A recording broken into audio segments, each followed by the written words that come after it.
신라의 현자라고 불리우는 최치원 열전에 엎드려 듣건대 동해 밖에 삼국이 있었으니 이름은 마한 변한 진안이 있었습니다. 마한은 고구려, 변하는 곳 백제, 진안은 곳 신라입니다. 라는 말이 있습니다. 제 개인적인 생각이지만 마한은 맥국, 진안은 예국, 변하는 그 아래에 있던 나라들을 말하는 듯합니다. 최치원은 고구려와 백제는 전성기에 강한 군사가 100만이어서 남쪽으로 월을 침략하였고 북쪽으로 유주 지역의 연, 제, 노를 뒤흔들어 중국에 큰 해가 되었습니다. 수 황제가 통제를 잃은 것도 요동 정벌에 말미암은 것이었습니다.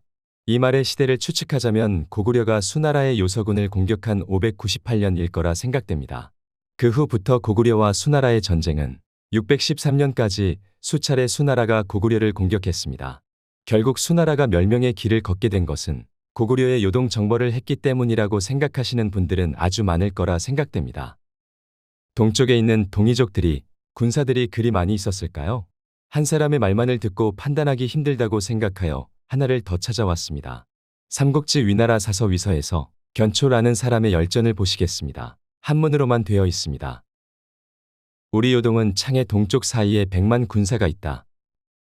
또 그쪽에는 부여와 예맥이 있는데 지금의 추세로는 강자는 오른쪽에 있으니 조조는 어찌하여 홀로 이 일을 해야 합니까? 대화 내용 중에 있는 문장입니다. 요동에서부터 창해의 동쪽까지 100만 군사가 있는데 그 중에서 부여와 예맥이 제일 강성하고 군사가 많다라는 말을 하고 있습니다. 견초의 자는 자경이며 조조와 조조의 셋째 아들 조비, 조조의 손자이자 조비의 장남인 조회까지 군주로 모셨다는 인물입니다. 조회는 239년까지 위나라 황제를 해먹은 사람으로서 견초는 239년 이전 사람입니다. 이 시기에는 요동 지방은 위나라 지역이고 낙랑 일부 또한 위나라 지역입니다. 위나라 군사가 있는 현도군, 요동군 낙랑군에 있는 병사보다 부여와 예맥에 있는 군사들이 훨씬 강성하다라고 말하는 부분이 있고 요동에서 창해까지의 군사가 100만이라고 말을 하니 이쪽 영토에는 많은 사람들이 살았고 매우 발전된 지역임을 알 수 있습니다. 지금으로부터 1800년 전의 일입니다. 지금은 강우량이 낮고 농사 짓기 힘든 곳이라고 알고 있습니다. 하지만 1800년 전에도 지금 현재의 기후를 가지고 있다고는 못합니다. 그 시기인 1800년도에는 지금보다 이곳이 훨씬 살기 좋았던 것으로 보입니다. 그리고 동이족들이 더 강성했다라고 말하는 부분입니다. 수나라의 100만 대군을 상대할 수 있었던 이유도 이 지역에 100만 대군이 쳐들어와도 방어할 수 있는 병력이 존재했다는 말을 합니다. 수나라가 공격해올 당시에는 백제와 신라가 남쪽에서 있기 때문에 백제와 신라도 견제해야 하는 상황입니다. 고구려는 마한이고 백제는 변한, 그리고 신라는 진안이라는 말을 하고 있는 최치원입니다. 진안의 왕은 마한에서 나온다는 말이 있습니다. 고구려의 속국이었다는 말을 하고 있는 듯합니다. 신라로 인정하기까지 고구려의 속국으로 살아왔기 때문에 신라라는 이름이 화족들에게 알려지지 않았던 부분이라고 생각됩니다. 400년대 후반부터 시작하여 신라가 독자적인 황제국으로 천명하면서 신라라는 국호는 주변의 나라들에게 알려졌고 그 후부터 강한 나라가 되었습니다. 부여 위치를 나타나는 중국정사조선전에는 현도군 북쪽 천여리에 부여가 있다는 내용이 많이 있습니다.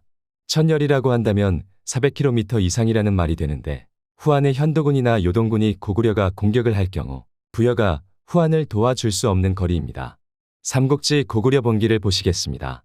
121년 12월에 왕이 마한과 예맥의 기병 1만여 기를 거느리고 현도성으로 나아가 포위하였다. 부여의 왕의 아들 위구태를 보내 군사 2만 명을 거느리고 한나라 군대와 힘을 합쳐 대항하여 싸우게 하니 우리 군대가 크게 패하였다. 122년에 왕이 마한, 예맥과 함께 요동을 침입하였다. 부여의 왕이 병력을 보내 이를 구하고 우리 군대를 쳐부수었다. 두 개의 기사가 있습니다. 고구려가 현도성도 공격하고 요동으로도 공격했다는 기사 내용입니다. 한 번의 사건을 두 개의 기사로 나누어서 말하는 듯합니다. 현도군과 요동군에서 그리 멀지 않는 곳에 있어야 부여가 후한을 도와줄 수 있게 됩니다. 현도군에서 부여까지의 거리가 400km나 떨어져 있다고 한다면 지원 요청하러 가는 대만에도 보름은 걸립니다. 보름이 걸리고 지원 부대를 결성해서 오는 길만 해도 한 달은 잡아야 합니다. 총 45일이라는 시간이 걸리게 됩니다. 가능한 일이 아닙니다. 지원하러 오다가 그 전쟁은 끝납니다. 우리 학계에서는 제3의 현도군이라는 위치를 설정해서 그쪽으로 현도군이 있었다고 우기고 있는 실정입니다. 지금의 유화강 중류에 현도군이 있었다고 한다면 한반도 개마고원에 있었다는 현도군은 가짜라는 말이 됩니다. 입맛대로 시대별로 현도군이 이동을 했다는 말을 하는데 정말로 입맛대로 역사를 억지로 맞추기 위해 현도군을 이동시킨 것뿐이 안 됩니다. 그 자리에는 다른 지명이 있었을 것이고 그 지명을 무시하고 현도군을 이동시킨다는 것은 정말이지 말이 안 됩니다. 입맛대로 자신들의 뜻대로 오래된 역사를 입맛대로 변경을 한다는 뜻이 됩니다. 고구려 왕이 마한의 기병과 예맥의 기병들을 거느리고 현도성으로 나아갔다고 합니다. 마한 지역과 예맥 지역의 기병들을 착출해서 현도성으로 갔다고 볼 수 있습니다. 하나의 나라가 아닌 한 지역의 호적으로 볼 수 있습니다. 마한은 백제에 의해 멸망을 했고 예맥 등은 오래전에 멸명을 했기 때문에 하나의 지역으로 불리워졌다고 볼 수 있습니다. 최치원 선생은 마한은 고구려라고 말합니다. 마한은 고구려의 영토와 백제의 영토에까지 있었던 큰 나라였다는 것을 알 수 있습니다. 제 생각입니다. 맥국이 멸망하고 난 후 마한이 들어섰고 마한이 멸망한 후 말갈이라는 이름으로 산속이나 그 주변에서 생활을 하는 사람들을 말갈이라고 불리워졌고 예국이 멸망함으로써 그 사람들의 일부가 바닷가에서 숨어 살면서 해적질을 하는 사람들을 외인, 외병 등으로 불리워졌다고 봅니다. 외국과 외인, 외병은 다르다는 말을 하고 있습니다. 삼국지 고구려 본기에는 외병, 외구, 외인 등의 단어는 나오지 않습니다. 고구려는 예국의 위치에 있는 나라가 아니기 때문에 말갈, 선비 등만이 나옵니다. 삼국지 백제본기에서도 마찬가지로 외병, 외인 등의 단어는 안 나옵니다. 백제 영토도 마찬가지로 예국의 위치와는 상관이 없기 때문입니다. 외국과 외인은 다르다고 생각됩니다. 삼국지 신라본기에는 외국과 신라는 전투를 벌이는 기사 내용이 없습니다. 외에 관한 기사는 외인, 외병 등으로만 기사가 쓰여져 있습니다. 외국에서 공격을 해왔다라는 기사 내용은 한 개도 없습니다. 최치원의 말했듯이 고구려와 백제가 강성할 때 남쪽으로는 월을 침략하였고 북쪽으로는 유주 지역의 연, 제, 노를 뒤흔들었다는 말을 보면 우리 삼국이 이 곳과 다 접해 있어야 가능한 지역입니다. 남쪽으로 오월은 어디인가? 오나라는 손견, 손책, 손권 등의 나라로서 물이 많은 나라입니다. 물론 손씨 가문의 오나라보다 더 오래전부터 있었다고는 하나 이 지역의 이름은 오라는 지명을 가진 듯합니다. 월나라 또한 다르지 않습니다. 춘추전국 시대에 초나라와 접해 있었다는 말을 하는데 정확한 것은 모르겠습니다. 하지만 접해 있거나 조금 떨어져 있거나 할 겁니다. 초나라의 남쪽과 동남쪽에 위치해 있어야 하는 오나라와 월나라입니다. 저는 두 곳 중에 한 곳으로 생각을 합니다. 첫 번째 비정은 섬서성 서안시 위치가 월나라 그리고 그 동쪽 지금의 원성시가 오나라가 될 수 있다고 보고 두 번째 비정은 지금의 낙양시가 월나라 그리고 그 동남쪽에 오나라가 있었다고 보입니다. 화하족들은 우리의 역사만을 없애기 위한 작업을 한 것이 아닌 대륙의 사방에 있었던 나라들을 없애기 위한 작업을 했다고 보입니다. 그리고 보면 대륙의 남쪽 장강 유역과 그 아래의 지역들을 없애기 위해서 지명을 옮김으로써 원래 있던 지명을 삭제하는 방법을 사용했다고 보입니다. 외국 동북쪽으로 천여리에 다파나국이 있다는 사서의 내용이 있습니다. 다파나국 옆 나라로서는 여인국이 있다고 합니다. 여인국, 여진국, 음차로 따진다면 같은 나라입니다. 우리는 이 두 개의 나라들이 어디에 있는 나라인지를 생각 못합니다. 자꾸 일본 열도로 생각하는 사람들이 많이 있습니다. 아니면 러시아의 연해주로 볼 수도 있습니다.